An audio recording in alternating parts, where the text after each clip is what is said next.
Sequencing. Assalamualaikum warahmatullahi wabarakatuh. Perkenalkan, kami dari kelompok 5A Biokimia 2 yang beranggotakan saya Dinda Farina dengan ujung NIM 023. Saya Zahra Adlira Setika dengan ujung NIM 055. Saya Nasyara Faizul Apollo dengan ujung NIM 09. Pada video kali ini, kami akan membahas mengenai sequencing. Adapun tujuan pembelajaran yaitu mahasiswa mampu mengkaji implikasi sequencing dan analisis homologi dalam kehidupan sehari-hari. Bahan dan alat. Alat yang digunakan berupa handphone dalam pembuatan dan editing video. Aplikasi yang digunakan dalam proses editing video berupa CapCut. Prosedur percobaan. 1. Studi literatur mengenai sequencing. 2. Penyusunan naskah video dengan fokus pada metode dan proses sequencing. 3. Pengambilan gambar atau video, penjelasan dan pembuatan aset visual struktur kimia. 4. Proses editing, penambahan subtitle dan sinkronisasi audio. Materi singkat. Sequencing adalah suatu metode untuk membaca urutan basa-basa nukleotida dari suatu gen. Sequencing menghasilkan penggambaran linear simbolik yang disebut sequen yang meringkas sebagian besar struktur tingkat atom atas molekul yang di-sequencing. Sequencing DNA atau pengurutan DNA adalah proses atau teknik penentuan urutan basa nukleotida pada suatu molekul DNA. Urutan tersebut dikenal sebagai sekuen DNA yang merupakan informasi paling mendasar suatu gen atau genom, karena sequencing DNA dapat dimanfaatkan untuk menentukan identitas maupun fungsi gen atau fragmen DNA lainnya dengan cara membandingkan sekuennya dengan sekuen DNA lain yang sudah diketahui. Secara historis, terdapat dua pendekatan utama dalam metode sequencing, yaitu metode degradasi kimia yang dikembangkan oleh McCam dan Gilbert, serta metode pemutusan rantai atau chain termination yang dikembangkan oleh Frederick Sanger. Pembahasan singkat, macam metode sequencing McCam Gilbert, Sanger, otomatis dan genom. Satu metode kimia McCam Gilbert. Metode ini merupakan teknik sequencing generasi awal yang mengandalkan modifikasi kimiawi spesifik pada basa nitrogen. Secara teknis, fragmen DNA yang telah diberi label radioaktif pada salah satu ujungnya didegradasi menggunakan bahan kimia tertentu seperti dimetil sulfat untuk furin dan hidrasin untuk pirimidin. Setelah basa dimodifikasi, senyawa piperidin digunakan untuk memotong tulang punggung gula fosfat pada titik tersebut. Hasil akhirnya adalah sekumpulan fragmen dengan panjang berbeda yang dipisahkan melalui elektroforesis untuk menentukan urutan basanya. Meskipun akurat, metode ini dimulai ditinggalkan karena penggunaan bahan kimia yang sangat beracun dan sulitnya proses otomatisasi. 2. Metode enzimatik Sanger atau metode pemutusan rantai. Metode Sanger atau chain termination method adalah teknik yang paling luas digunakan dalam biokimia. Prinsip utamanya adalah pemanfaatan enzim DNA polimerase untuk mensintesis untai DNA baru secara in vitro. Keunikan metode ini terletak pada penambahan dideoksinukleotida atau DDNTV ke dalam reaksi. Karena DDNTV tidak memiliki gugus 3 aksen min OH, maka ketika enzim memasukkannya ke dalam rantai, sintesis akan berhenti seketika. Hal ini menciptakan tangga fragmen DNA yang jika dijalankan pada gel elektroforesis akan menunjukkan urutan basa nukleotida secara berurutan. 3. Sequencing DNA otomatis.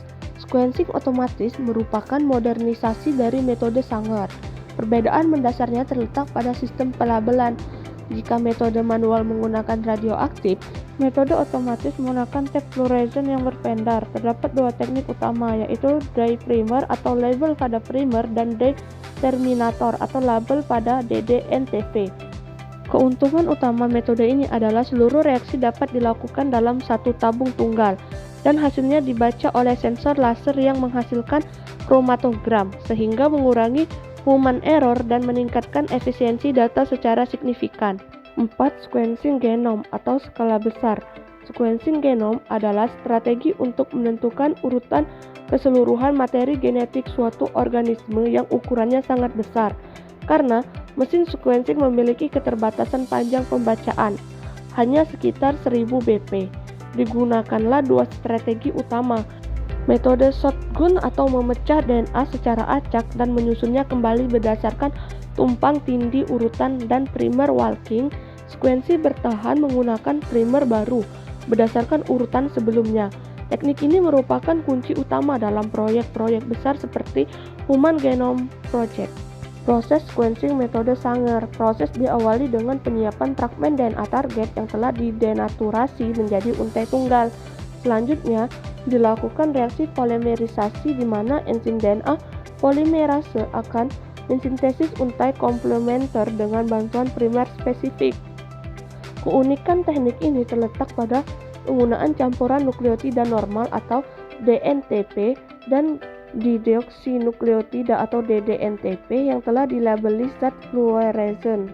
Ketika enzim memasukkan DDNTP ke dalam rantai yang sedang tumbuh, reaksi akan berhenti seketika karena ketiadaan gugus 3 aksen min OH pada DDNTP yang seharusnya digunakan untuk membentuk ikatan fosfodiester berikutnya. Akibatnya akan terbentuk sekumpulan fragmen DNA dengan panjang yang bervariasi, di mana masing-masing fragmen berakhir pada massa nitrogen tertentu. Fragmen-fragmen ini kemudian dipisahkan berdasarkan ukurannya melalui elektroforesis kapiler dan urutan basanya. Dideteksi melalui pendaran warna fluorescent yang dibaca oleh sensor laser pada mesin sequencer. Teknik analisis homologi pada gen bank atau NCBI. Setelah data sekuen didapatkan dalam bentuk urutan huruf atau nukleotida atau asam amino, langkah selanjutnya adalah melakukan pengujian homologi untuk menentukan fungsi dan kekerabatan gen tersebut. Proses ini diawali dengan mengkonversi data sekuen ke dalam format FASTA, lalu memasukkannya ke dalam pangkalan data gen bank milik NCBI. Melalui algoritma atau Basic Local Alignment Shuttle, urutan query tersebut akan disejajarkan secara komputasi dengan jutaan urutan lain yang telah tersimpan secara global. Penentuan tingkat homologi tidak hanya didasarkan pada persentase identitas urutan, tetapi pada nilai static expect flow atau E-flow. Semakin kecil nilai E-flow, maka semakin tinggi kepastian bahwa kemiripan urutan tersebut merupakan hasil dari hubungan evolusioner atau homolog. Terakhir, adapun kesimpulan yaitu metode sequencing DNA berkembang dari teknik kimia McCann-Gilbert yang akurat namun berbahaya, menunjukkan metode enzimatik Sanger yang lebih praktis dan luas digunakan.